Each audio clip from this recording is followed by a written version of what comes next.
All I did was write a thing and then had some very gracious people decide to celebrate it.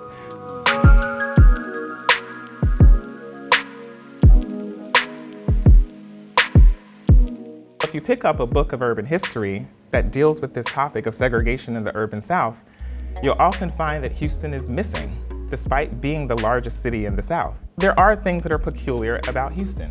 One of them is that in this post-war period, unlike Atlanta and Detroit that you see on the screen, Houston's inner core doesn't evacuate of white people.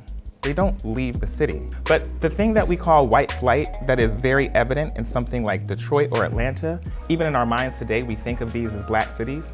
People don't think of Houston that way because Houston never became that thing. This is a particular moment in time that we live in that was inaugurated with the transatlantic slave trade.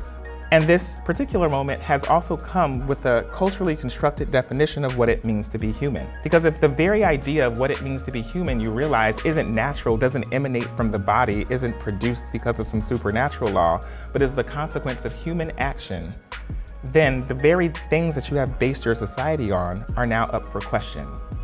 What if there is no free will? What if everyone is not a subject? What if there is no agency? Because we are taught to believe we're created equally, and taught to ignore in the process the social stratification that makes us unequal, then narratives can be produced that say, well, your condition is your fault. History is not some apolitical practice of locating meaning that already exists in the archive, but rather it is a disciplined, wholesale construction of meaning. Why does the Black suffer? Because this world needs it to maintain its coherence, to maintain the cultural construction of the human. If we all get to a point where we start to question the foundations for how we think about the problems that we see in front of us, then maybe there's a different kind of way of thinking collectively.